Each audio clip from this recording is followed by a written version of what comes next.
The wagon wheels groaned against the rutted dirt road as Clara Whitmore arrived at Dust Creek. Her worldly possessions reduced to 2 worn leather trunks and a small cloth pouch she kept pressed against her ribs. The afternoon sun beat down mercilessly on the dusty main street, where dogs lay panting in whatever shade they could find. Clara's black morning dress, now faded to charcoal gray after 6 months of wear, clung to her back with perspiration. She stepped down from the wagon, paying the driver with coins she could ill afford to spend.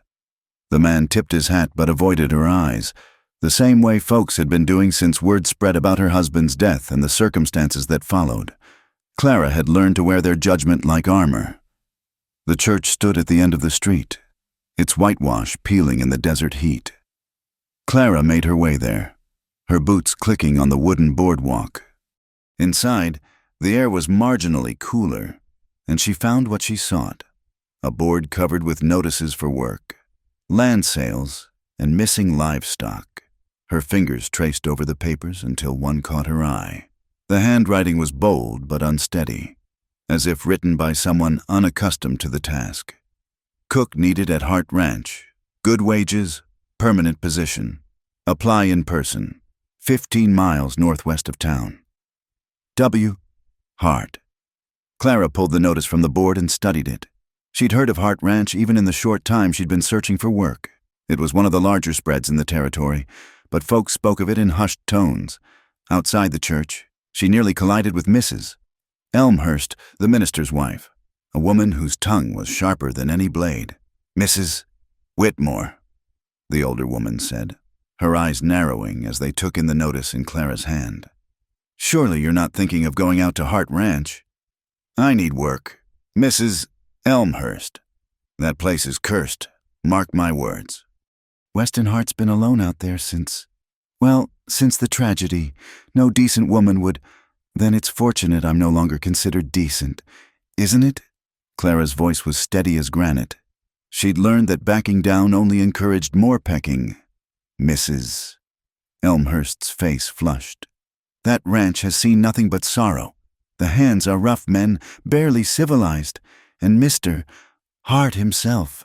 They say he hasn't smiled since his fiancée. Clara walked away before the woman could finish. She'd had enough of whispered stories and sideways glances. At the general store, she used her last dollar to rent a horse for the journey, ignoring the storekeeper's raised eyebrows when she mentioned her destination. The ride to Hart Ranch took her through country that grew progressively wilder. The town gave way to scattered homesteads, then to open range dotted with mesquite and sage. The mountains loomed purple in the distance, and the sky stretched endlessly, a blue so deep it made her chest ache with something she couldn't name. As the sun began its descent, she finally saw the ranch. It sprawled across a valley, the main house built of timber and stone, solid against the landscape. Barns and corrals spread out like the spokes of a wheel, and she could see cattle dotting the distant pastures. But there was something forlorn about it all, as if the place was holding its breath.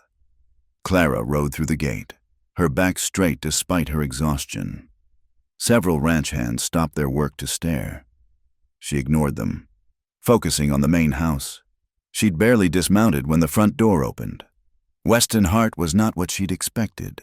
Tall and lean, with sun-weathered skin and dark hair that needed cutting.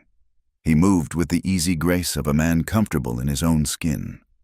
But his eyes, gray as winter storms, held a weariness that spoke of sleepless nights and burdens carried too long alone. He studied her with those storm-gray eyes, taking in her morning dress, her determined chin, the way she stood despite obvious fatigue. You're here about the cook position. It wasn't a question. Clara nodded. Yes, I can start immediately. You've cooked for ranch hands before. I've cooked for hungry men. The location doesn't much matter. Something flickered in his expression. Surprise, perhaps, or approval. It's hard work. The men aren't used to refined company. Clara almost laughed. Refined. If only he knew. Mr. Hart. I've buried a husband, been cast out by his family, and traveled 300 miles with nothing but the clothes on my back. I believe I can handle your ranch hands. He was quiet for a long moment, and she could see him weighing her words, measuring her mettle. Finally, he nodded. The job pays $30 a month plus board. The cookhouse is behind the main house. You'll have your own room attached to it. We eat at 5 in the morning and 6 in the evening, with a noon meal for whoever's close enough to come in. That's acceptable. Can you start tomorrow? I can start now, if you've got supplies. This time she was certain she saw surprise in his eyes. He called over one of the hands, a grizzled man named Jose, and instructed him to show her to the cookhouse. As Jose led her away, she felt Hart's eyes on her back, assessing. The cookhouse was a long, low building with a large kitchen dominated by a massive iron stove. Everything was covered in a fine layer of dust and grease, clearly. It had been some time since a real cook had been in residence. The attached room was sparse but clean. A narrow bed, a washstand, a small wardrobe, and a window that looked out toward the mountains. Clara set down her trunks and removed the small cloth pouch from inside her dress. She placed it carefully in the top drawer of the wardrobe, her fingers lingering on the worn fabric. Inside were her husband's ashes, all that remained of a man who'd used his fists more than his words, whose death had freed her even as it condemned her. Jose showed her where to find supplies and fuel for the stove. The pantry was well stocked but disorganized, as if someone had been grabbing things at random. She could work with this. As Jose turned to leave, he paused. Senora, the patron, Mr. Hart, he is a good man, but he carries much sadness. We all do, on this ranch. Clara met his eyes. I'm not here to heal anyone's sadness. Jose, just a cook. He nodded slowly. Si, senora, of course. But as he left, Clara wondered if that was entirely true. She'd told herself she was only looking for work, for a place where her past couldn't follow. Yet, something about this place, about the weary-eyed man who'd hired her without asking questions, suggested that Hart Ranch might be looking for more than just a cook. That night, alone in her small room, Clara allowed herself to cry for the first time in weeks. She cried for the woman she'd been, for the dreams that had died with her marriage, for the child who'd never drawn breath. She cried until she had no tears left, and then she rose, washed her face, and began planning tomorrow's breakfast. Outside, a coyote howled, and the wind whispered secrets through the sage. Hart Ranch settled into sleep around her, unaware that its new cook had brought her own ghosts to add to whatever haunted its shadows. But Clara had learned that ghosts could be faced, grief could be survived. And sometimes the only way forward was to keep putting one foot in front of the other, one meal at a time. In the main house, she didn't know that Weston Hart stood at his window, looking out at the faint light glowing in the cookhouse, wondering what kind of woman arrived at a stranger's ranch with ashes in her dress and steel in her spine. He'd hired her because he needed a cook, but something in her eyes, that mixture of pain and determination, reminded him that he wasn't the only one carrying wounds that wouldn't heal. The wind picked up, rattling the windows, and somewhere in the darkness, fate began weaving its threads, pulling two damaged souls slowly, inexorably together. The first light of dawn had barely touched the horizon when Clara began her work. The cookhouse stove, a temperamental beast of cast iron, grudgingly accepted the kindling she fed it. Within an hour, the air filled with scents that had been absent from Hart Ranch for too long. Fresh biscuits, thick bacon, strong coffee that could wake the dead. The ranch hands filed in cautiously, like wolves approaching an unfamiliar fire. There were 8 of them in total. Jose, the older Mexican who'd shown her around. Tom and William, brothers barely out of their teens. Samuel, a freed slave who'd drifted west after the war. Patrick, an Irishman with scarred knuckles. Ben and Charlie, 2 quiet men who might have been outlaws or saints. And Dutch, whose real name no one seemed to know. They sat at the long wooden table, eyes darting between her and their plates. Clara served without comment, her movements efficient and purposeful. The first man to taste her biscuits, young Tom, let out an involuntary groan of pleasure. "Lord Almighty," he breathed. "These are like my mama used to make." The tension broke. Soon the table hummed with conversation and the clink of forks on tin plates.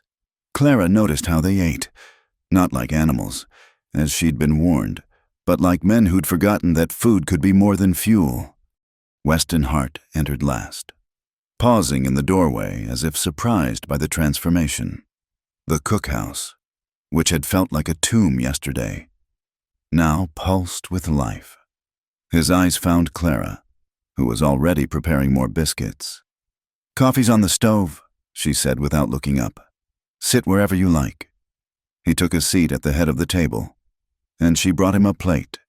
Their fingers nearly touched as she set it down, and she saw him notice her hands, reddened from work but steady, with short, clean nails and old burn scars across the knuckles. Days fell into rhythm. Clara rose at 4, had breakfast ready by 5, cleaned until 7, prepared lunch for whoever was working close by, then started dinner preparations by 4 in the afternoon. Between tasks, she organized the chaotic pantry, scrubbed years of grime from the floors, and gradually transformed the cookhouse into something resembling civilization. The men warmed to her slowly. She learned their preferences without asking. Jose liked extra pepper. Tom couldn't stomach onions. Samuel had a sweet tooth he tried to hide. She packed generous lunch pails for those riding the far pastures and kept coffee hot for anyone who wandered in during off hours. But it was the small touches that won them over completely. Mending tears in their shirts that appeared in the kitchen, having warm water ready on cold mornings, the way she never flinched at their rough language or crude jokes, merely raising an eyebrow that somehow made them mind their tongues better than any scolding. Weston watched it all from a careful distance. He came for meals, spoke when spoken to, but maintained the barrier of a man who'd learned that caring too much carried too high a price. Still, Clara caught him looking sometimes, not with desire, but with something like wonder, as if she were a species of wildlife he'd thought extinct. 2 weeks into her employment, Clara found him in the barn late one evening. She'd gone to collect eggs from the chickens roosting there and discovered him sitting on a hay bale, reading a letter by lamplight. His shoulders were bowed, and even in the dim light, she could see the tremor in his hands. She should have left. Instead, she found herself moving closer. The letter slipped from his fingers, and as she bent to retrieve it, she saw it was water-stained and worn from repeated handling. Without meaning to, her eyes caught the words, "Emily," and "deepest condolences." "Leave it," he said, his voice rough, but Clara had already picked it up, folding it carefully before handing it back. Their eyes met in the lamplight, and she saw his walls crack just slightly, enough to glimpse the raw grief beneath. "I'm sorry," she said simply. Not sorry for picking up the letter, but sorry for whatever had carved those lines around his eyes. Sorry for the name he'd whispered in his sleep when fever took him 3 nights ago. He looked away. It was 2 years ago. She was coming out from Boston, going to be a proper ranch wife. His laugh was bitter as winter wind. Stagecoach was robbed. The bandits. They didn't just take money. Clara sat down on a crate across from him, close enough to offer presence, but far enough to respect his space. She understood violence, understood how it could take everything from a person in moments. "Is that why they say the ranch is cursed?" she asked. "Among other reasons, I lost half my herd to disease that winter, lost 2 hands to a lightning strike the following spring." Folks started talking, started leaving. He gestured to the letter. "Her father writes every few months. Wants to know if I found the men responsible." "Have you?" "No. And even if I did," he shrugged. "Killing them won't bring her back, won't change what happened." They sat in silence, listening to the horses shift in their stalls. Finally, Clara stood. "Mr. Hart." "Weston," he corrected. "In the barn at midnight. I think we can dispense with formalities." Weston. The name felt strange on her tongue. Grief is like sourdough starter. You can't rush it, can't force it. Just have to tend it daily and trust that eventually something good might rise from it. He looked at her then, really looked at her. "Is that what you're doing? Tending your grief?" Clara thought of the ashes in her drawer, of the bruises that had faded from her skin, but not her memory. Every day, she left him there, but felt his eyes follow her back to the cookhouse. That night, she made honey cakes, the kind her grandmother used to make for healing hearts. She left a plate outside his door, and in the morning, found it empty with a note. "Thank you. Wow." The next evening brought crisis. Dutch came in late from checking the north pasture, burning with fever. The other hands clustered around, worry creasing their weathered faces. Clara took charge without thinking, sending Tom for cold water, Jose for clean cloths, the others for various supplies. She worked through the night, spooning broth between Dutch's cracked lips, cooling his fever with wet cloths, fighting the infection that had taken hold from an untended cut. Weston appeared sometime after midnight, hovering in the doorway. "Should I ride for the doctor?" Clara felt Dutch's pulse, noted the improving color in his cheeks. "By the time you returned, he'll either be mending or beyond help. Better you stay. I might need extra hands." He stayed. Through the long hours, they worked in tandem, she directing, he following without question. When Dutch's fever finally broke near dawn, Weston's hand briefly covered hers on the sick man's forehead. "You saved him," he said quietly. "We saved him," she corrected, then pulled her hand away. Disturbed by how natural his touch had felt, Dutch recovered, though he'd carry a weakness in his lungs thereafter. But something had shifted that night. The careful distance between Clara and Weston had narrowed, though neither acknowledged it. He began lingering after meals, helping her clear plates. She found herself looking for him throughout the day, noting his absence when he rode to town or distant pastures. The men noticed too. Jose caught her watching Weston repair a corral gate, shirt clinging to his back with sweat, muscles moving smoothly under sun-browned skin. The old vaquero just smiled and said nothing, but Clara felt heat rise in her cheeks. One evening, as she served apple pie made from the ranch's small orchard, Patrick made a jest about Weston needing a wife to soften his edges. The table went silent, everyone remembering Emily, remembering Clara's own morning dress. "Perhaps," Clara said calmly, setting down the pie. "Mr. Heart's edges are none of our business. A man's entitled to his sharp places if they keep him whole." Weston looked up at her, something unreadable in his storm-gray eyes. "And a woman?" he asked quietly. "Is she entitled to her sharp edges too?" "Especially a woman," Clara replied, meeting his gaze steadily. "The world's too eager to grind them down as it is." The moment stretched between them, taut as a violin string, before Tom's eager reach for the pie broke the spell. But Clara felt something fundamental had been acknowledged. They were two souls carrying wounds that wouldn't heal, and perhaps that understanding was enough. That night, she heard Weston's footsteps pause outside her door, heard him start to knock twice before walking away. She lay in her narrow bed, hand pressed to her chest where her heart beat too fast, too hard, reminding her she was still alive despite everything, still capable of wanting things she'd sworn never to want again. Outside, a screech owl called, and the wind carried the scent of coming rain. Change was in the air. Inevitable as sunrise, dangerous as desire. Clara closed her eyes and tried not to think about gray eyes and work-roughened hands, about what it might mean to let someone past her sharp edges, into the soft, scared places she protected so fiercely. But the heart, she was learning, had its own ideas about healing, its own timeline for learning to trust again. And somewhere in the main house, Weston Hart stood at his window, watching clouds gather over the mountains, thinking about a woman who saved men's lives and made honey cakes for sorrow, who met grief with flour-dusted hands and eyes that had seen too much but still held kindness. The ranch was waking up around them both, shaking off its curse one shared meal at a time, one small kindness at a time.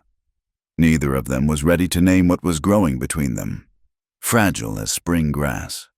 But it was there, taking root in the hard soil of their guarded hearts, waiting for the right moment to bloom. The evening started with promise. A calf had wandered from its mother in the pine woods that bordered the north pasture, and with a storm brewing, it needed finding before nightfall. Clara had been gathering the last of the wild herbs near the tree line when she heard the distressed lowing. "I know where it might be," she told Weston when he emerged from the barn with a rope. "There's a gully about a quarter mile in where I've seen them shelter." He looked at the darkening sky, then at her. "Show me." They entered the woods as the first fat drops of rain began to fall. The pines rose like cathedral pillars around them, their needles whispering secrets in the growing wind. Clara led the way, her steps sure despite the gathering gloom. She'd explored these edges during her herb gathering, finding solace in the green quiet. They found the calf wedged between two fallen logs, bawling pitifully. Working together, they freed it. Weston's strength and Clara's gentle touch calming the frightened animal. But by the time they'd reunited calf with mother, the storm had arrived in earnest. Rain fell in sheets, turning the ground to mud, making it impossible to see more than a few feet ahead. Lightning split the sky, followed by thunder that shook the earth. Weston grabbed Clara's hand, pulling her deeper into the woods. "There's an old trapper's shelter near here," he shouted over the storm. "We'll wait it out." The shelter was barely more than a lean-to with 3 walls and a slanted roof, but it was dry. They stumbled inside, soaked through and shivering. Weston immediately began gathering what dry wood he could find near the entrance, and soon had a small fire crackling in the old stone circle. Clara wrung water from her skirts, acutely aware of how the wet fabric clung to her body. Weston kept his eyes averted, focusing on feeding the fire, but she could see the tension in his shoulders, the careful way he moved to maintain distance in the small space.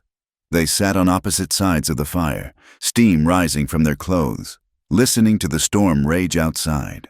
The silence stretched until it became another presence in the shelter, demanding acknowledgement. "My husband," Clara said suddenly, surprising herself.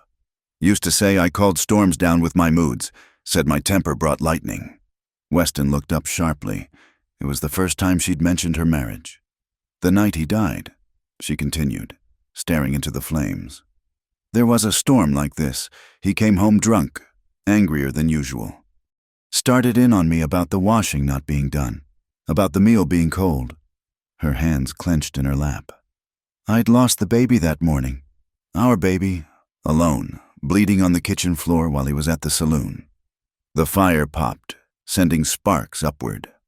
Weston remained silent, but his attention was complete, intense.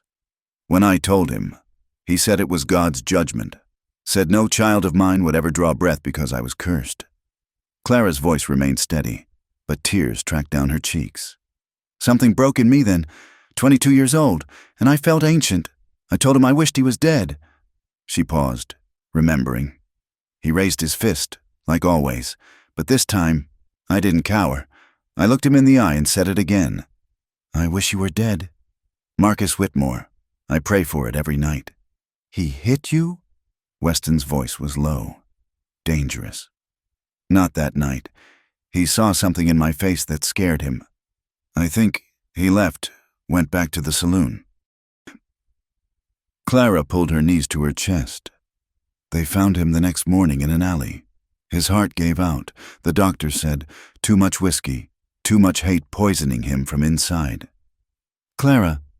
"His family blamed me, said I'd cursed him, hexed him somehow. Maybe I did. Maybe wanting someone dead that hard makes it happen." She looked at Weston through the flames. "Does that frighten you? That I might have killed my husband with wishes?" Weston moved then, coming around the fire to sit beside her. Close, but not touching. "What frightens me," he said quietly, "is thinking of you on that kitchen floor, alone and losing everything while he drank. What frightens me is knowing there are men who'd raise their hands to something precious and feel righteous doing it." Clara turned to look at him, surprised by the fierce protectiveness in his voice. "Emily," he said, and the name fell between them like a stone in still water. She was everything I wasn't. Educated, refined, full of dreams about making the ranch into something grand. Her letters were like windows into a world I'd never seen. He picked up a stick, prodded the fire. I should have known better. Should have told her to stay in Boston, find some banker's son who'd never have enemies. But I was selfish. Wanted that light she carried. Wanted to see myself the way she saw me. Not as Weston Hart who'd killed men in range wars, but as someone worthy of a woman like her. What happened wasn't your fault, Clara said softly. Wasn't it? His laugh was bitter. The men who attacked that stage were looking for payroll gold everyone knew I was having sent. They found passengers instead, found her. His voice broke. They left her by the road when they were done. She was still alive when another traveler found her. Lived long enough to give my name, long enough for them to send word. His hands clenched into fists. I held her while she died. Held her and lied. Told her everything would be fine. That we'd still have our wedding. Still have children who'd run through these woods. She smiled at me. Even then. Said she forgave me. He turned to Clara, eyes blazing with old pain. How do you forgive someone for that? How do you forgive yourself? Without thinking, Clara reached out, covering his fisted hands with both of hers. You don't, she said simply. You just learn to carry it, to walk despite the weight.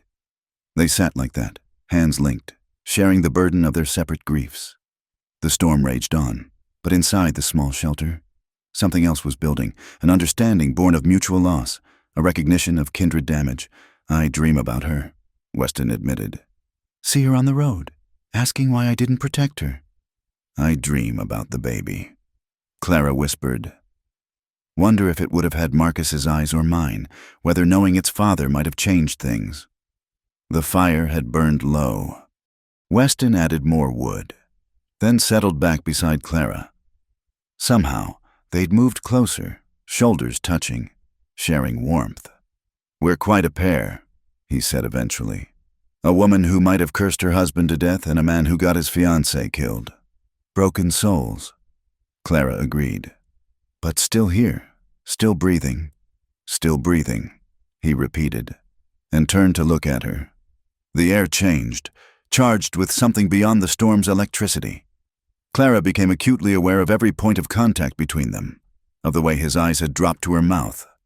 She should move away, knew the danger of this moment, but found herself leaning closer instead. Clara, he breathed, and her name on his lips was prayer and plea combined. She answered by pressing her mouth to his, a brief touch that sent lightning through her bones. He went perfectly still, and she pulled back, horrified at her boldness. I'm sorry, I shouldn't have.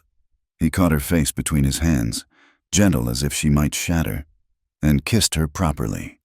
It was nothing like Marcus's brutal claiming. This was question and answer. Give and take, two wounded creatures offering what comfort they could. When they broke apart, both breathing hard. Clara felt wild with fear and wanting. We can't. I know, Weston said, resting his forehead against hers. I know. They remained that way, caught between desire and terror, until the fire burned low again. Without discussion, they arranged themselves for sleep. Weston against one wall, Clara against another, the dying fire between them like a chaperone. But in the gray hour before dawn, Clara woke to find they'd moved in sleep, drawn together like magnets. She lay in the circle of his arms, her back pressed to his chest, his breath warm against her neck. For a moment, she let herself imagine this was real, was safe, was something she could keep. Then memory crashed back, Marcus's fists, the baby that never was, all the reasons she'd sworn never to give a man power over her again. She extracted herself carefully. But Weston woke anyway, confusion giving way to understanding as she put distance between them. Clara, the storm's past, she said, not looking at him. We should get back. They walked to the ranch in silence, the dawn light revealing a world washed clean. But Clara felt dirty, compromised, as if she'd betrayed some essential promise to herself. At the cookhouse door, Weston caught her arm gently. I'm sorry, he said. I shouldn't have. You're under my protection here. I won't let it happen again. She wanted to tell him it wasn't his fault, that she'd kissed him first. That protection was the last thing she wanted from him. Instead, she just nodded and escaped inside, leaving him standing in the morning light, all through breakfast preparation. She felt the ghost of his touch, tasted him on her lips. The hands saw something different in her face and kept their distance. When Weston came for the meal, he took his coffee and plate outside, establishing a new boundary with his absence. Clara told herself it was for the best, told herself she was grateful for his distance, for the return to safe ground, but her treacherous heart called her a liar. And when she found herself at the window watching him work with the horses, she knew she was in more danger than any storm could bring, because Marcus had taught her to fear men's anger.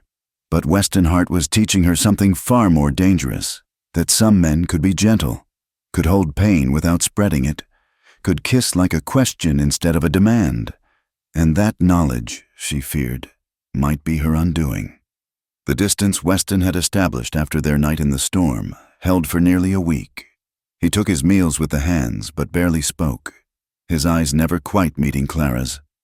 She threw herself into her work with renewed vigor, as if enough bread kneaded and floors scrubbed could somehow wash away the memory of his kiss.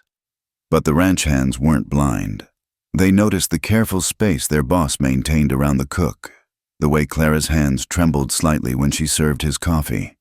Whispers began in the bunkhouse, speculation that grew like wildfire in dry grass. It was Patrick who voiced what others only thought. His Irish accent thickened by whiskey one evening after Clara had retired. "She's too fine for the likes of us," he said, words slurring. "But perfect for warming the boss's bed, isn't she?" The words hadn't been meant for her ears, but Clara had returned for a forgotten shawl. She stood frozen outside the door as other voices joined in, some defending her, others adding their own coarse observations. The blood drained from her face as she heard her reputation dissected, her character questioned. She entered the cookhouse with her head high, but inside, she was that young bride again, subject to whispers and judgment. The men fell silent, some having the grace to look ashamed. Patrick's face went red, then white. "Mrs. Whitmore, breakfast is at 5, as always," she said coolly, then walked to her room with measured steps. Behind her door, she pressed shaking hands to her face.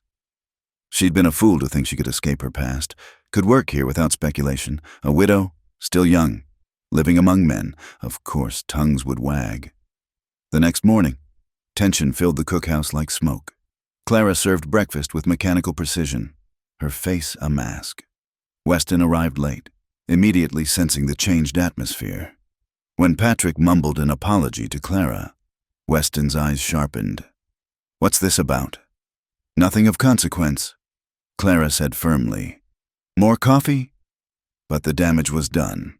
Within days, the whispers had reached town. When Clara went for supplies, Mrs. Elmhurst crossed the street to avoid her. The general store clerk served her with pinched lips and averted eyes. Only the Mexican women at the market treated her kindly, perhaps recognizing a fellow outsider. It was there she heard the worst of it. Talk of Weston keeping her. Speculation about what services she provided beyond cooking. Her hands shook as she loaded supplies, but she kept her expression neutral. She'd learned long ago that showing hurt only encouraged tormentors. The ride back to the ranch felt endless. As she approached, she saw an unfamiliar buggy in the yard. Her heart sank further when she recognized the man standing beside it, Lawrence Whitmore, her late husband's brother. He looked older than she remembered, his face gaunt with bitterness. Beside him stood another man she didn't recognize, wearing a marshal's badge. Weston was facing them, his stance rigid with controlled anger. "Clara!" Lawrence's voice carried across the yard. "There you are, sister dear." "Come to fetch what's mine." Clara dismounted slowly, aware of the ranch hands gathering, drawn by the confrontation. "You have nothing here, Lawrence." "Don't I?" His smile was cold. "Marcus left a life insurance policy, $2,500, paid to his widow, money that belongs to his family, money that was paid for with my bruises." Clara said quietly, "For the nights I couldn't sleep for fear, for the baby that died because of his fists." Lies. Lawrence stepped forward. My brother was a good man until you bewitched him. You probably poisoned him, then ran off with his money to play whore for— The crack of Weston's fist against Lawrence's jaw was loud as a gunshot. Lawrence went down hard, blood streaming from his nose. The marshal stepped forward, hand on his gun. That's enough. Heart! Weston flexed his fingers, knuckles already swelling. Get him off my land. Can't do that. The marshal's voice was apologetic but firm. He's filed a complaint, says Mrs. Whitmore stole from his family. Has documents showing the insurance money exists. It's my money, Clara said, chin raised despite the trembling in her legs. Paid to me as Marcus's widow. Lawrence has no claim. Maybe not legal claim, the marshal agreed. But there's also talk about the circumstances of Marcus Whitmore's death. Some say it was suspicious, him dying so sudden after years of drinking. The yard had filled with spectators. Clara felt their eyes like brands on her skin. This was how it would be, the accusations following her, tainting everyone near her. She didn't kill him, Lawrence said, spitting blood. She's too weak for that, but she cursed him. Everyone heard her say she wished him dead. That's witchcraft in my book. Some of the ranch hands shifted uncomfortably. Even in 1885, whispers of witchcraft could be dangerous, especially for a woman already under suspicion. That's enough. Weston's voice cut through the murmurs. Mrs. Whitmore is under my protection. Anyone who has issue with her has issue with me. Your protection? Lawrence laughed ugly. We all know what kind of protection you're offering. The whole town's talking about it. The grieving rancher and his whore. This time it was Clara who moved, stepping forward and slapping Lawrence hard enough to snap his head sideways. I am nobody's whore, she said, each word precise as a blade. I am a widow who buried a cruel man and came west to work honestly. That money is mine by law and by suffering. You'll not see a penny of it. The marshal cleared his throat. Ma'am, I'll need you to come to town. Make a formal statement. This accusation of theft needs addressing. She's not going anywhere with you. Weston moved to stand beside Clara, close enough that their shoulders touched. I'll go, Clara said quietly. I have nothing to hide. She turned to Lawrence, who was using a handkerchief to stem his bloody nose. But know this, I have already given most of that money away. To the Catholic orphanage in Santa Fe. To the home for indigent women in Albuquerque. What little remains is for my own burial. So I won't be a burden to anyone in death. Lawrence's face went purple. You gave away our money. I gave away my chains. Clara corrected. Every dollar was a link to Marcus, to what he did to me. I wanted none of it. The truth of her words rang in the air. Even the marshal looked uncomfortable. Still need that statement, ma'am. Tomorrow, Weston said firmly. Mrs. Whitmore will come to town tomorrow, with proper representation. The marshal nodded, helped Lawrence to his feet. As their buggy pulled away, the crowd dispersed. But Clara could hear the whispers starting. She stood straight until they were gone, then swayed. Weston caught her elbow. Clara, she pulled away. Don't, please, you've done enough. His face shuddered. I was trying to help. By hitting him? By declaring your protection? She laughed bitterly. You've just confirmed every rumor. Now they'll say I've bewitched you too. I don't care what they say. You should. Clara looked at him, really looked, seeing not just the man who'd held her in the storm, but the rancher with a reputation to maintain, a business to run. This ranch has seen enough scandal. You don't need mine added to it. She walked to the cookhouse, back rigid, leaving him standing among the scattered crowd. In her room, she pulled out paper and began to write. Her letter of resignation was brief, stating only that circumstances made her continued employment impossible. Outside, she heard Weston's voice raised in anger, heard Jose trying to calm him. But it didn't matter. She'd learned this lesson before. Her very presence brought discord, brought shame. Better to leave before more damage was done. That evening, she served dinner as usual, but the atmosphere was strained. Tom wouldn't meet her eyes. Dutch watched her with something like fear. Even Samuel, usually so steady, seemed nervous in her presence. Only Jose treated her normally, helping clear plates without being asked. "You are not what they say," he murmured in Spanish. "I know a good woman when I see one." "Thank you," Clara replied in the same language. Fighting tears. Weston didn't come to dinner. Clara left a plate warming on the stove and placed her letter beside it. She'd leave at first light, before anyone woke. It was better this way. Clean, quick, like pulling out a thorn. But as she packed her few belongings, she heard footsteps on the porch. Weston entered without knocking. Her letter crumpled in his fist. "No," he said simply. "It's not your decision." "Isn't it? I hired you. I'll say when you go." Clara turned from her packing. "You heard them today. Heard what they're saying. It will only get worse. Then let it." He crossed to her in 2 strides, catching her shoulders. "Clara, I've lost too much to fear already. Don't let them drive you away." "And what about you?" She searched his face. "What happens to your ranch when no one will do business with the man harboring a witch? What happens when—" "Stop." His hands gentled on her shoulders. "You're not a witch. You're not a curse. You're the first good thing to happen to this place in years." The tears came then, hot and unstoppable. "I ruin everything I touch. Marcus, the baby. Now your reputation." "Marcus ruined himself. The baby." His voice broke. "That wasn't your fault. And my reputation?" He laughed roughly. "Darling, I've been called worse than a fool for love." The endearment hung between them, unexpected and revealing. Clara's breath caught. "Weston." "I know," he said quickly. "I know you're not ready. Maybe never will be. But don't run. Please, stay and fight this with me." She wanted to. God, how she wanted to. But wanting had always been her weakness. "If I stay, there can't be. We can't." "I know," he repeated. "I'll keep my distance. Be proper. But stay." Clara looked at him. This man who'd fought for her honor, who called her darling like a prayer, who asked nothing but her presence. Against her better judgment, she nodded. Relief transformed his face. He squeezed her shoulders once, then stepped back. "Thank you. We'll go to town tomorrow. Clear this up properly. I know a lawyer who'll help."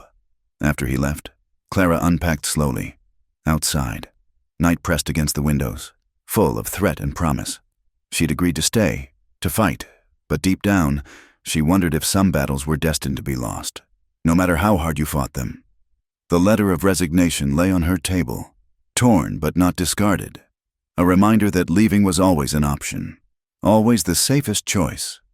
But safety, Clara was learning, might not be worth the price of loneliness. And maybe, just maybe, some things were worth the risk of ruin. The raid came 3 nights after the confrontation with Lawrence. Clara woke to the sound of horses. Too many horses for honest travelers at this hour. She'd barely risen when the cookhouse door exploded inward, kicked open by a man whose face was hidden behind a dirty bandana. "Where is she?" The voice was rough, unfamiliar. "Where's the witch?" Clara reached for the rifle Weston had insisted she keep by her bed, but another man was already there, knocking it from her hands. Terror flooded through her as rough hands seized her arms. "Got her!" the second man called. They dragged her out into the yard where 4 more riders waited. In the moonlight, she could see the ranch hands stumbling from the bunkhouse, weapons drawn but hesitant. These weren't common thieves. They moved with military precision. "Let her go!" Weston's voice cut through the chaos. He stood on the porch of the main house, rifle aimed steadily at the apparent leader. The man laughed. "6 of us, 1 of you. Not good odds. Heart." 8 of us, Jose corrected, moving out of the shadows with his own weapon, the other hand spread out, creating a semicircle. "This doesn't concern you." The leader said, "We're just here for the woman. Hand her over peaceful-like, and nobody bleeds tonight." "Like hell." Weston's voice was deadly calm. "You want her. You go through me." Clara struggled against her captor's grip. "Don't. They'll kill you all. Just let him—" "Shut up," one of her captors growled, shaking her hard enough to rattle her teeth. The leader dismounted slowly. keeping his hands visible but ready. "You don't understand. Hart, this ain't random. We were hired to fetch her, bring her back to answer for her crimes." "What crimes?" Weston demanded. "Witchcraft, murder, theft."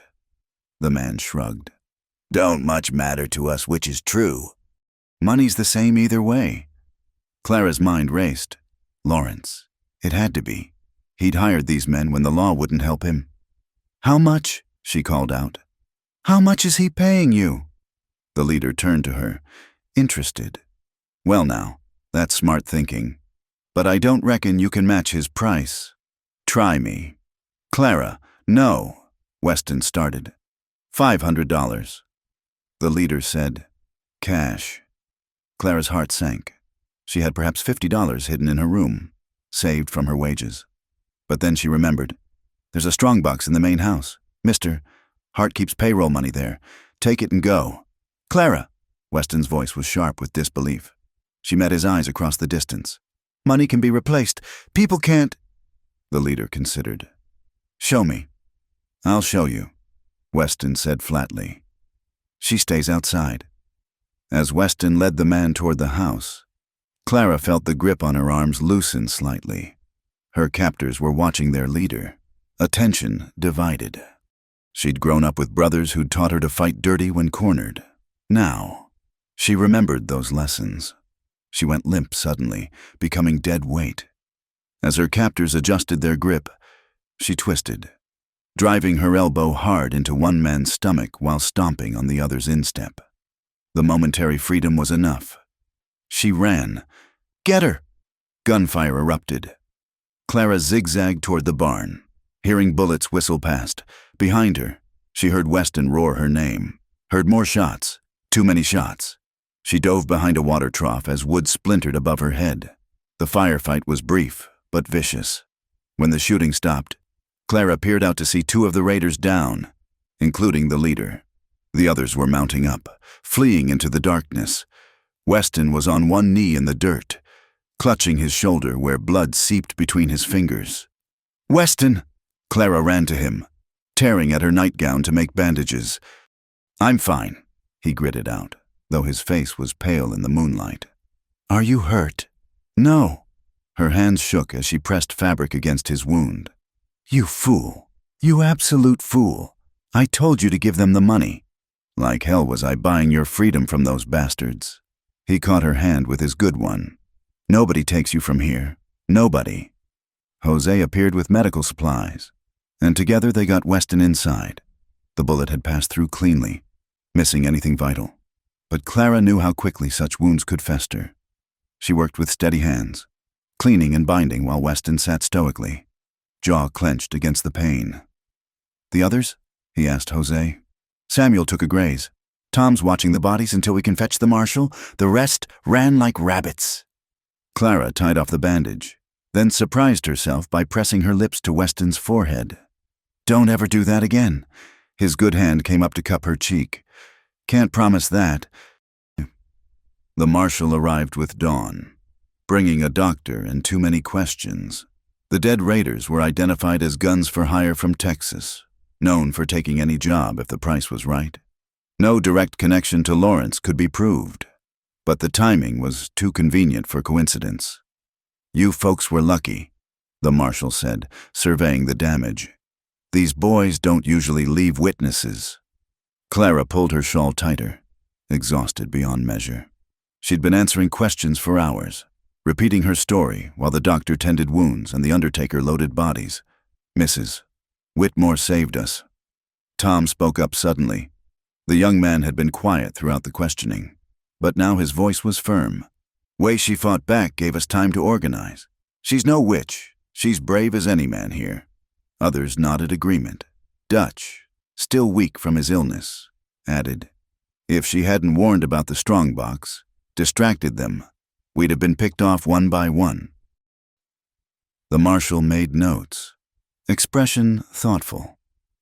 "Seems you've got good people here. Hart, the best." Weston agreed, his eyes on Clara. After the law left, Clara found herself alone in the cookhouse, mechanically preparing breakfast no one seemed to want. The events of the night felt unreal, like something from a dime novel. She'd fought back, she'd survived. And Weston had bled for her. A soft knock interrupted her thoughts. Samuel stood in the doorway, hat in hand. "Ma'am, wanted to thank you proper. What you did, offering that money for our safety, that took real courage. Or foolishness." Clara said softly. "No, ma'am, courage." He hesitated, then added, "My mama was accused of conjuring once, back before the war.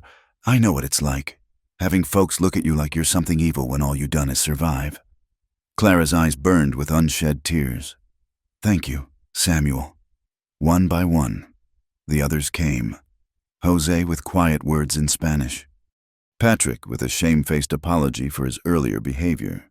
Dutch and Ben and Charlie, each offering support in their own way. By the time Tom arrived, practically bouncing with nervous energy, Clara was openly crying. "We talked it over," Tom announced. "Any man speaks ill of you in town. He'll answer to all of us. Your Heart Ranch now, ma'am, that means something." "When did you all get so eloquent?" Clara managed, wiping her cheeks. "Jose's been coaching us." Tom grinned. "Said we needed to say things proper." Through the window, Clara saw Weston on the porch, arm in a sling but vertical. Their eyes met, and he smiled, a real smile that transformed his weathered face. She'd thought she was alone, thought she'd always be alone. But somehow, this place had become home. These men had become family. And Weston had become essential. That evening, despite protests, Clara served dinner as usual.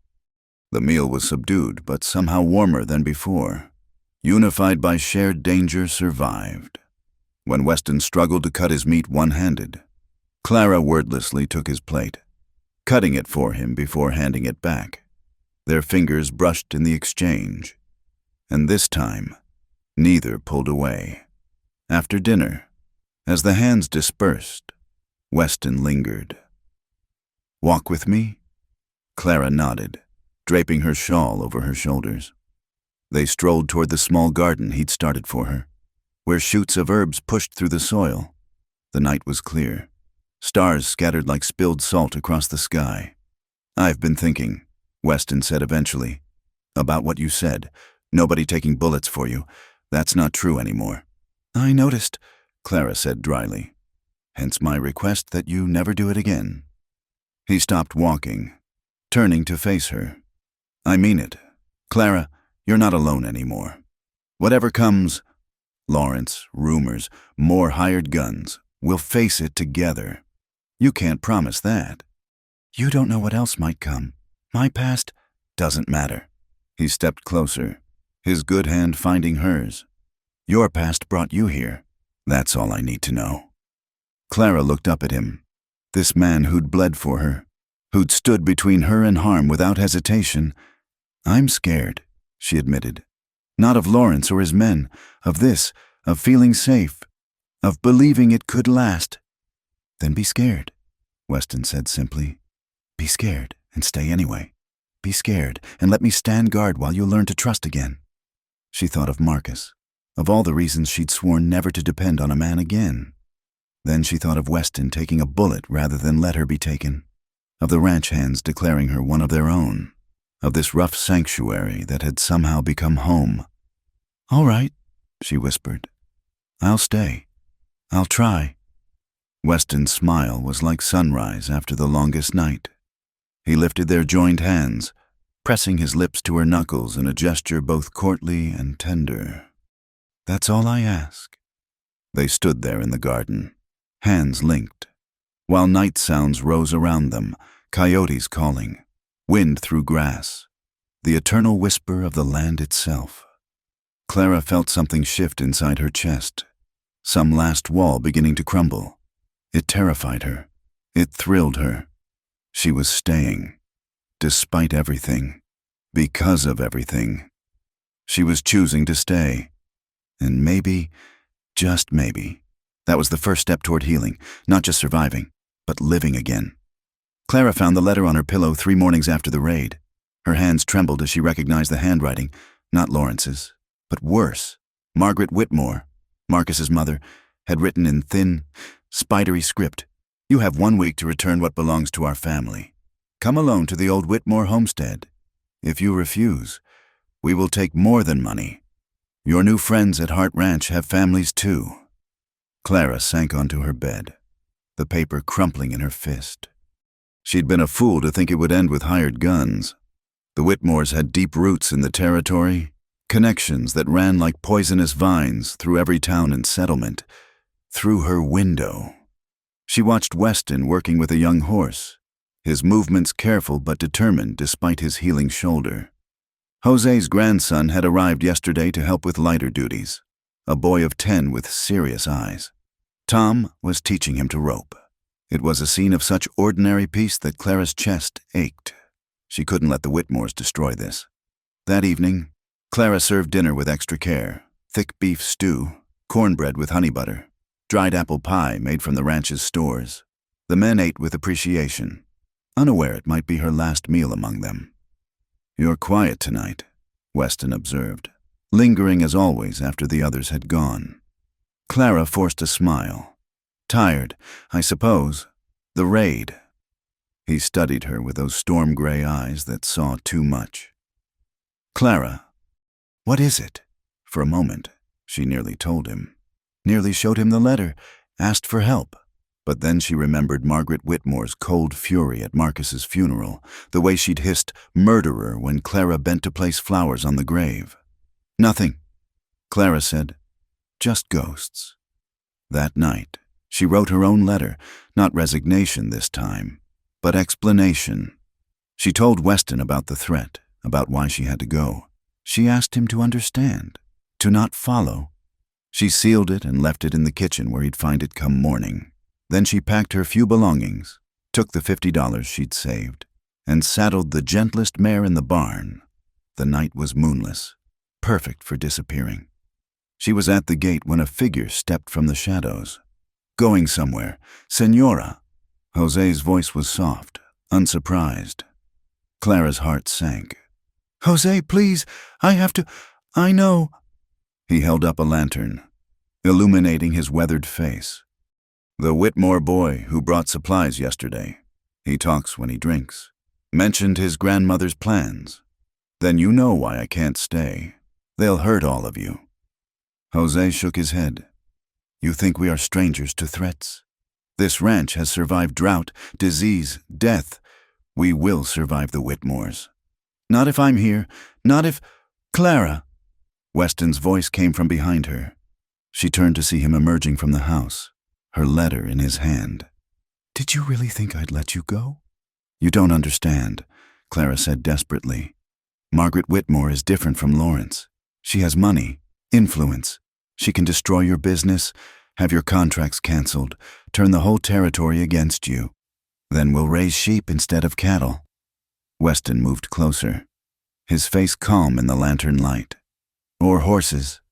Or we'll grow crops. Hell, we'll become outlaws if we have to." "Be serious." "I am serious." He was close enough now to catch her hands. "Clara, when will you understand?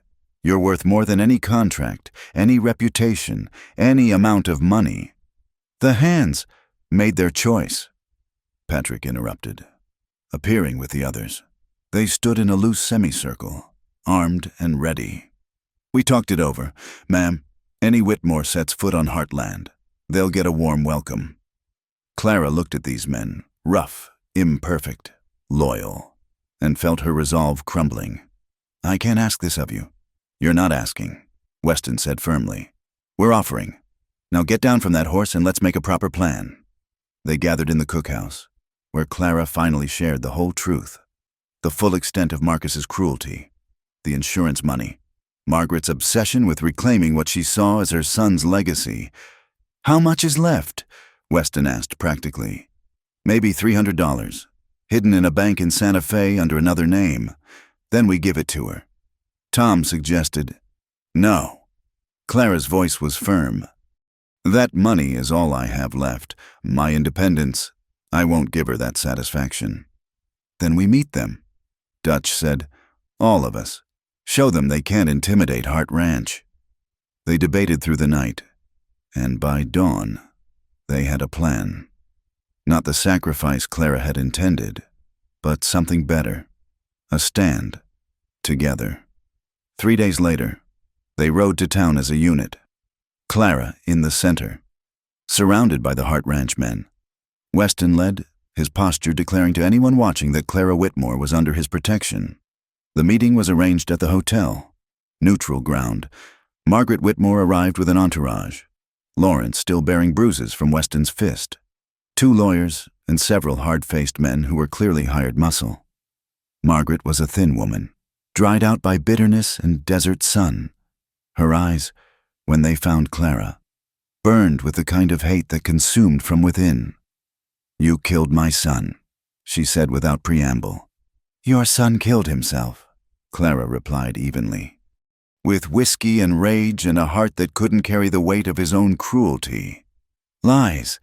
Marcus was a good man until you... Marcus was a man who beat his wife."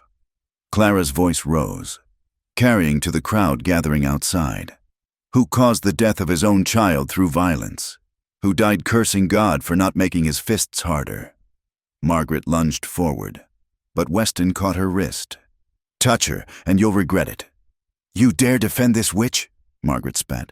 "You know what she is, what she's done." "I know she survived your son. That's enough for me." The lawyers intervened, voices smooth with practiced oil. They spoke of claims and rights, of reputation and standing, but the crowd outside was listening, and among them were other women, wives and daughters who knew too well the weight of a man's hand. "I have a proposition," Clara said suddenly. "The money, what's left of it, I'll give it to you. Margaret, all of it, on one condition." Margaret's eyes glittered with triumph. "Name it." "You acknowledge, publicly, what your son was. You stop spreading lies about witchcraft and murder. You tell the truth, that Marcus Whitmore was a violent drunk who died of his own demons." The room went silent. Margaret's face contorted with rage. "Never.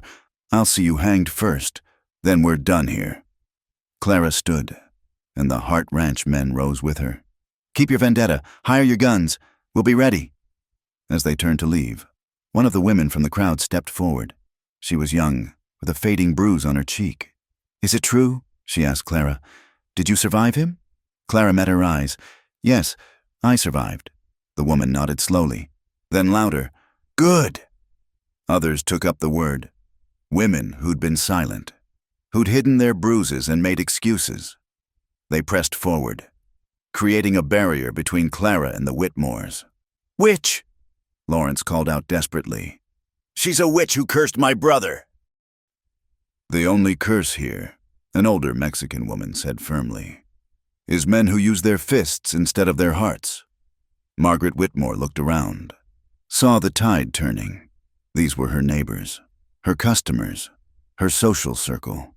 But they were also women who'd kept each other's secrets, who'd helped each other hide the evidence of accidents. "This isn't over," she hissed at Clara. "Yes, it is." Weston stepped forward. "You'll leave Mrs. Whitmore alone, or I'll make sure everyone in the territory knows exactly what kind of son you raised. I'll post notices in every town from here to California. I'll make Marcus Whitmore's name synonymous with cowardice." It was checkmate. Margaret's reputation was all she had left. The fiction of her son's goodness, the foundation of her entire identity. She gathered her dignity like tattered skirts and swept from the hotel, her entourage trailing behind. The crowd dispersed slowly, but not before several women pressed Clara's hand, whispered words of support, or shared glances of understanding. She'd become something she'd never intended, a symbol of survival, of the possibility of escape. Back at the ranch that evening, Clara served dinner with shaking hands. The confrontation had drained her, left her feeling hollow despite the victory. She'd kept her money, her freedom, but at the cost of reliving every brutal moment of her marriage in public. Weston noticed. Of course, he stayed after the others left, helping her clean without being asked. They worked in companionable silence until the last dish was dried. "Thank you," Clara said finally, "for today, for everything." "You thanked me already." He hung the dish towel carefully. "About a dozen times on the ride back." It bears repeating. He turned to face her fully. Clara, when are you going to understand that you don't owe me gratitude? That what I feel— He stopped, jaw working. I don't protect you because you're weak. I protect you because you're precious. There's a difference. The words hung in the air between them, heavy with meaning. Clara felt tears prick her eyes. Weston, I know you're not ready, he said quickly. I know you may never be, but I need you to hear this, just once. He stepped closer, his good hand coming up to cup her cheek with infinite gentleness. I love you, Clara Whitmore, not despite your past, but including it, because all of it made you who you are. Clara's breath hitched. No one had ever. Marcus had claimed ownership, had spoken of possession, but never love. Not like this. Clear-eyed and patient. I don't know how, she whispered. I don't know how to love anymore. He broke that part of me. No, Weston said firmly. Bent it, maybe. Hurt it, but not broken. I see it every day, in how you care for the hands, in the garden you're building, in the way you fought for the right to keep your own money. You love fiercely. Clara, you've just forgotten it's safe to show it.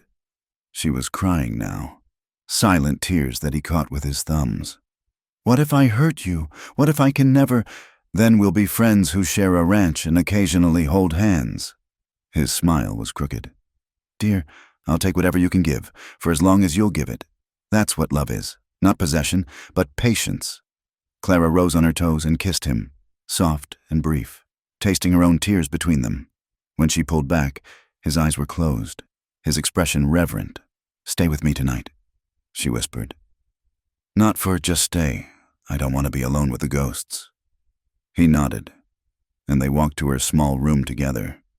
They lay fully clothed on her narrow bed. Clara curled against his chest, his arms careful around her.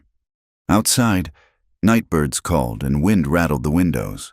But inside, for the first time in years, Clara felt truly safe. I want to love you, she whispered into the darkness. I want to so badly it hurts. His arms tightened fractionally. Then we'll start there, with wanting. The rest will come when it's ready. Clara closed her eyes, feeling his heartbeat steady beneath her palm. Tomorrow would bring new challenges. The Whitmores wouldn't give up easily, and her reputation would never fully recover. But tonight, she had this: strong arms, patient love, and the faintest hope that broken things could indeed be mended, given time and tenderness enough. The evening began with the scent of rosemary and beef. Clara had spent the afternoon preparing Weston's favorite meal, pot roast with winter vegetables, fresh bread that filled the cookhouse with warmth, and a chess pie made from pecans Jose's wife had sent from town. It was a meal made with intention, with care that went beyond duty. The hands had noticed the change in recent weeks. Clara hummed while she cooked now, smiled more readily.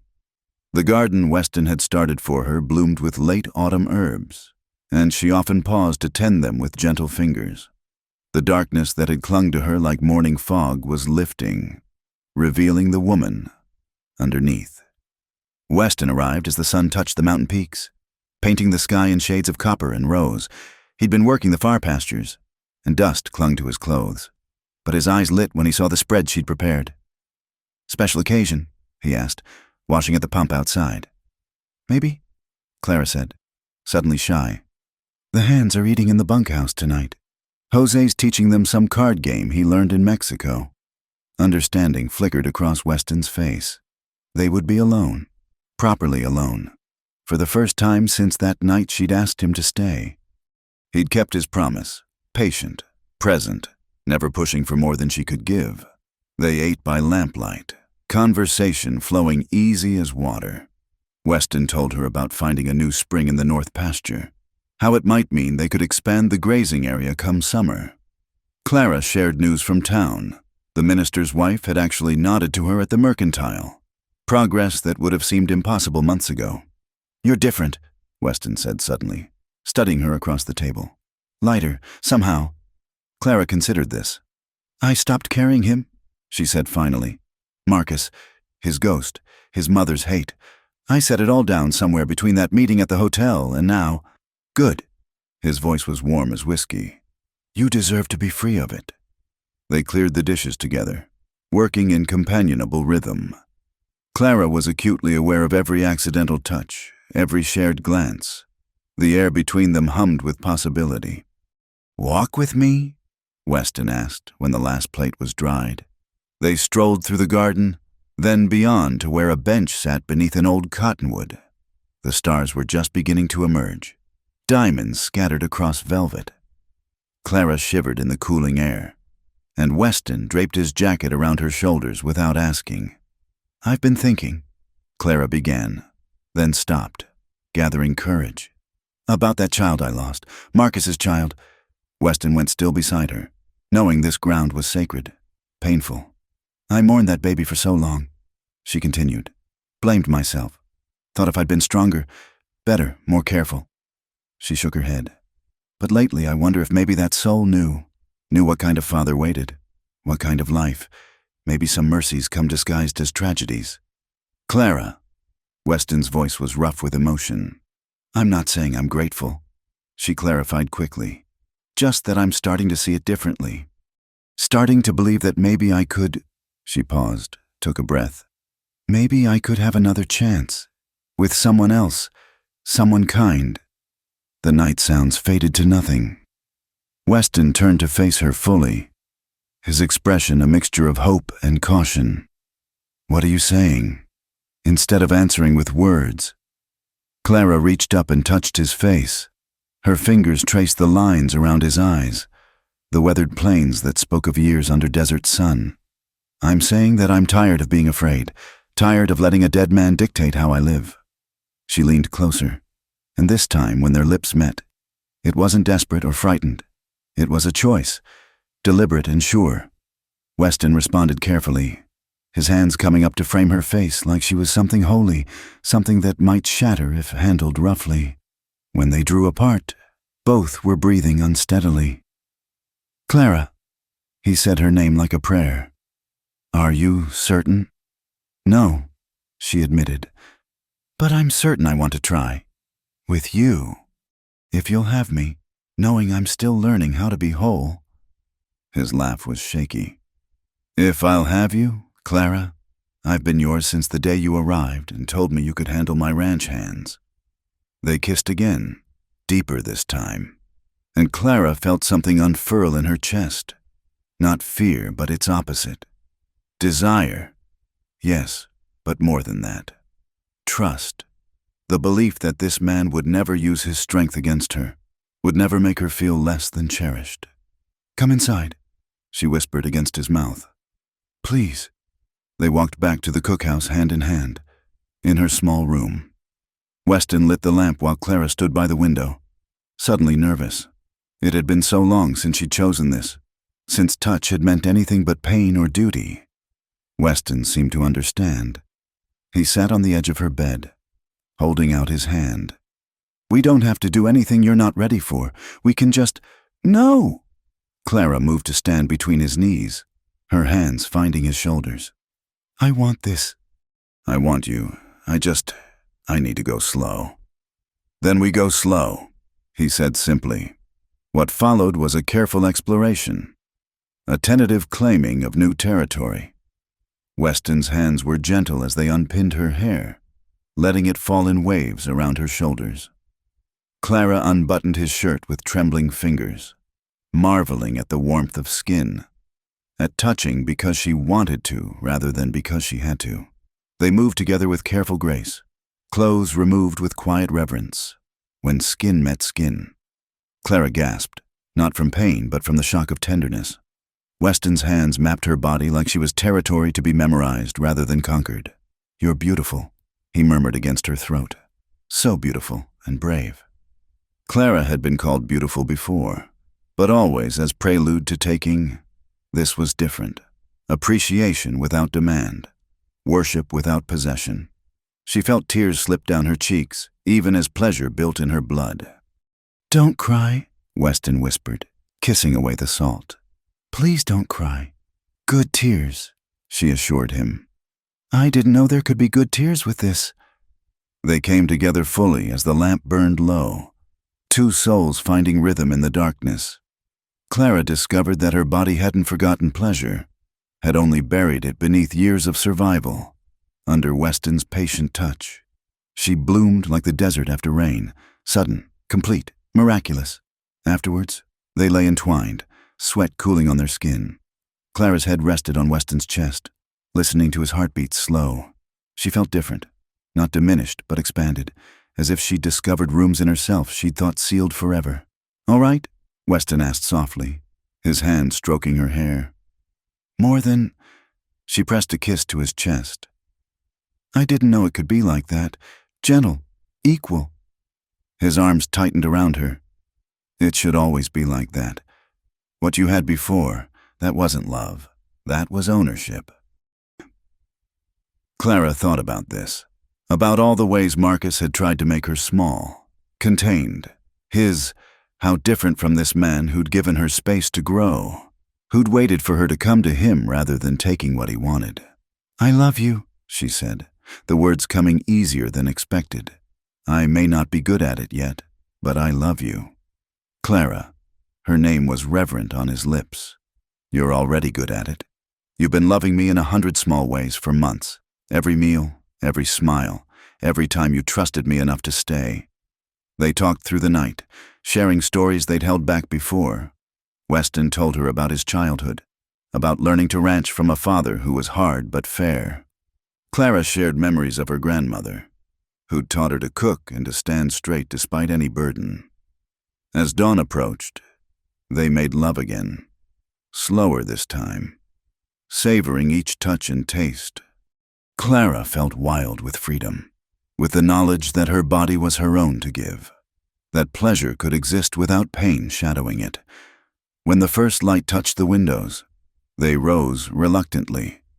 The ranch would wake soon, and while Clara wasn't ashamed of what had passed between them, she wanted to hold it close a while longer, private and precious. "Stay for breakfast?" she asked as Weston pulled on his boots. "Try to keep me away." He caught her hand, pressed it to his lips. "Thank you for trusting me, for choosing this." Clara smiled, feeling young for the first time in years. "Thank you for waiting, for showing me it could be different." He left through the garden door, and Clara began her morning routine. But everything felt changed. The stove's heat was warmer, the coffee's scent richer, her own movements more graceful. She was a woman who had been loved well and carefully, who had given love in return. When the hands filed in for breakfast, Jose took one look at her face and smiled knowingly. The others were too focused on food to notice, but Clara caught Weston's eye across the table and felt heat rise in her cheeks. "Fine morning," Tom commented, oblivious to the undercurrents. "Feels like spring might come early this year." "It might at that." Weston agreed, his gaze never leaving Clara's face. She served the meal with steady hands, but inside, she felt like singing. The ghosts were truly banished now, exorcised not by wishes or curses, but by the simple magic of gentle hands and patient love. Later, hanging laundry in the crisp morning air, Clara found herself humming her grandmother's favorite hymn. The notes rose clear and true, carried on the wind across the ranch. From the corral, she heard Weston's whistle join her melody, harmonizing across the distance. This was what healing looked like, not a dramatic moment, but a series of small choices, each one leading toward light. Clara had chosen, finally, to stop merely surviving and start truly living, and in Weston's careful hands, she'd found not just safety, but joy. The sun climbed higher, warming the earth, promising growth. In the garden, the herbs reached toward the light, and Clara Whitmore, widow no longer defined by her losses, reached with them toward whatever beauty the future might hold. Summer arrived with its full glory, painting the desert in shades of gold and sage. The morning air carried the scent of wild roses that had taken root near Clara's expanded garden, now flourishing with tomatoes, squash, and herbs that perfumed the breeze. She stood at the kitchen window, hands dusted with flour, watching a small figure chase chickens across the yard. "Matthew, leave those poor birds be," she called. unable to keep the laugh from her voice. The boy, 7 years old, with a sandy hair that refused to lay flat, grinned up at her with gap-toothed charm. "But Miss Clara, they started it." Matthew had arrived 3 weeks ago, sent from the orphanage in Santa Fe with a note explaining his circumstances. His parents had died of fever, leaving him with no family and a tendency to run wild. The sisters thought a ranch might suit him better than their confined walls.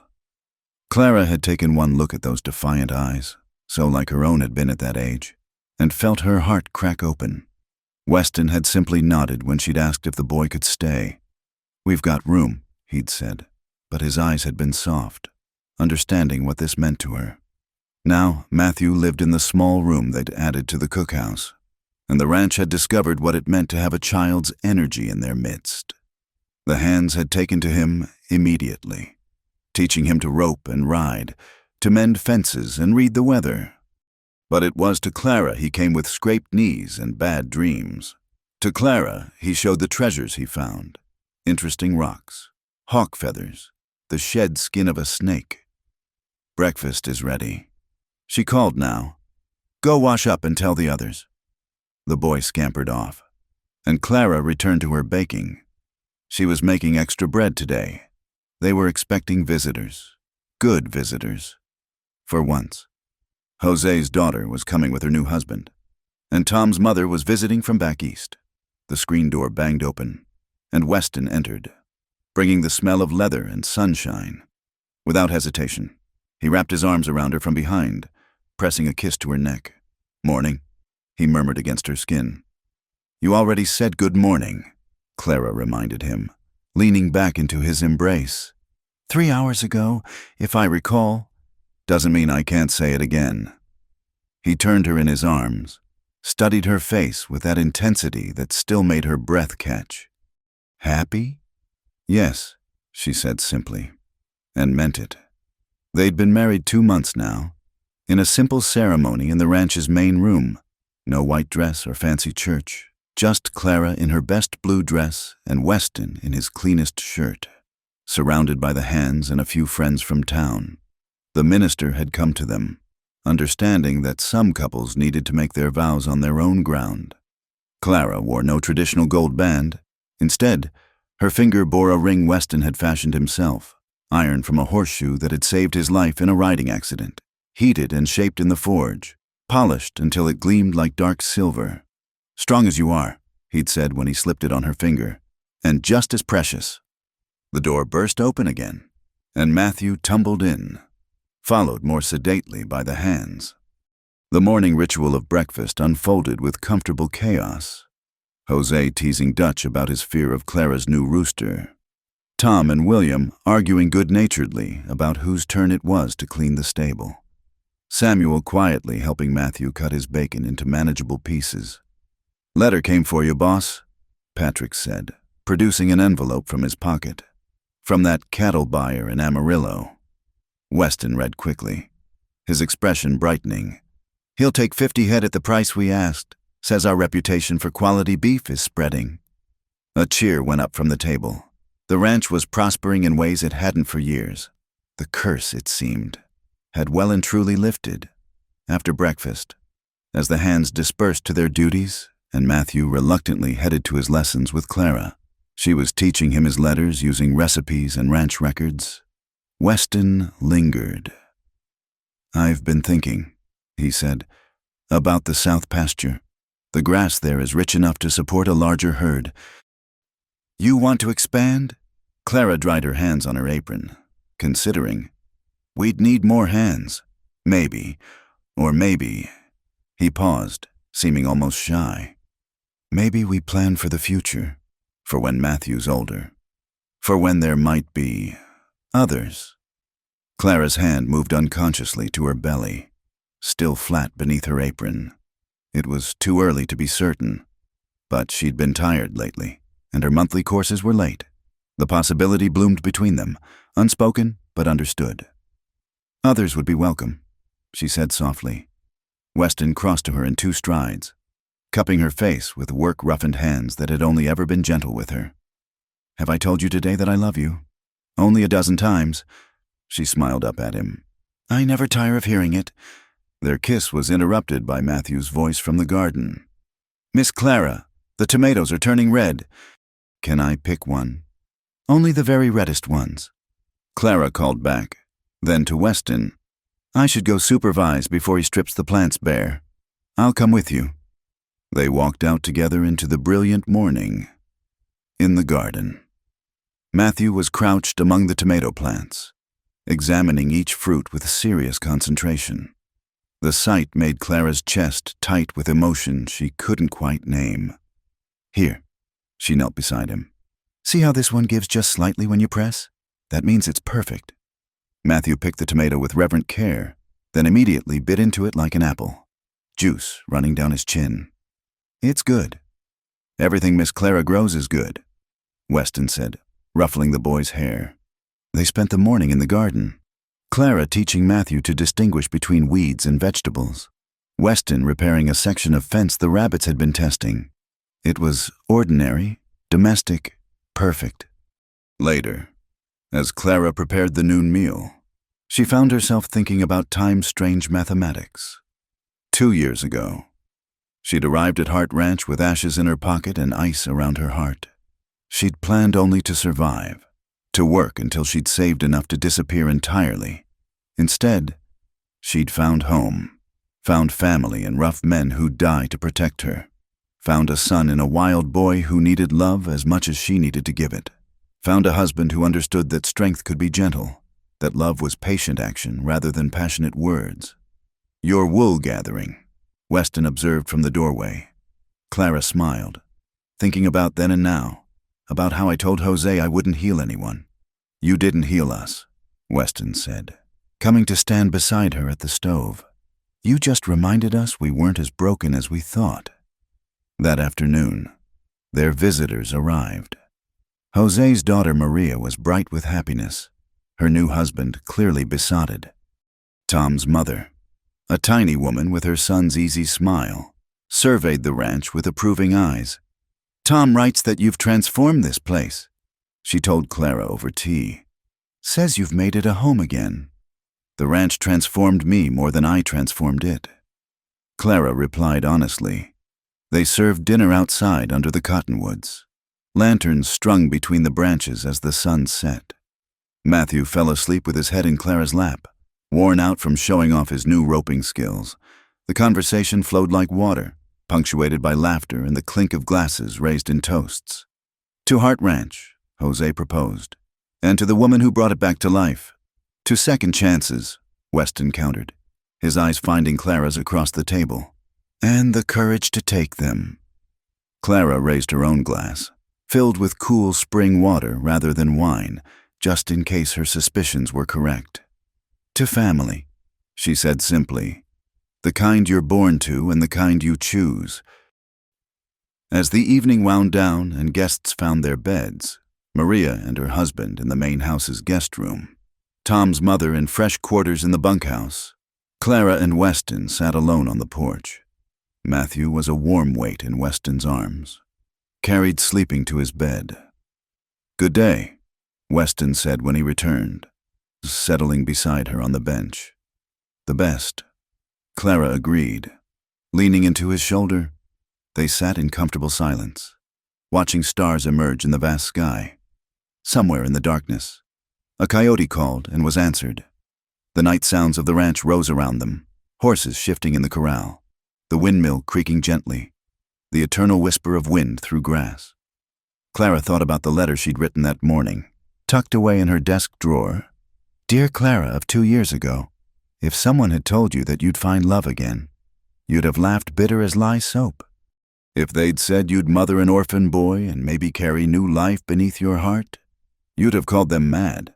But here you are, proving that gardens grow in the hardest ground, that broken things can be made new, that sometimes the only way through darkness is to keep walking until you find the light. Thank you for surviving. Thank you for being brave enough to stay." "What are you thinking about?" Weston asked softly. "Everything," Clara said. "Nothing, just being grateful." He pressed a kiss to her temple. "Come to bed?" They rose together, hands linked, and walked through the house that had become their home. In their room, once Weston's alone, now theirs together, they came together with the easy passion of lovers who had learned each other's rhythms, who knew that desire could be both fierce and tender. Later, as Weston slept beside her, his hand protective over her belly, Clara looked out the window at the land that had adopted her. Somewhere out there, her past lay buried, Marcus's ashes finally scattered in the desert, the Whitmores silenced by their own shame, the woman she'd been transformed into who she was becoming. The future stretched ahead. Uncertain as always, but no longer fearsome. There would be challenges, drought and storm, sickness and health, the ordinary trials of any life. But there would also be this: strong arms around her, a child's laughter in the morning, honest work and honest love. Clara closed her eyes and let sleep take her, safe in the knowledge that she was exactly where she belonged. She'd fed hearts as well as bodies, her own included, and in the feeding, in the patient tending of life in hard places, she'd found the greatest feast of all, a love that didn't diminish but multiplied, a home that welcomed all who needed shelter, a future bright with possibility. The ranch slept around them, peaceful under stars. And Clara Whitmore Hart, survivor and thriver, dreamed of gardens growing wild with abundance, of children running through rooms filled with light, of all the ways a heart could expand when given space and safety to unfold. Thank you for joining us around the campfire for this tale of love and redemption in the Old West. Where are you listening from, partners? Drop a comment below and let us know. Don't forget to subscribe to Wild West Campfire for more stories of frontier romance and adventure. We'd love to hear your thoughts on Clara and Weston's journey. What touched your heart the most? Until next time, keep those campfires burning and those hearts open to love's possibilities.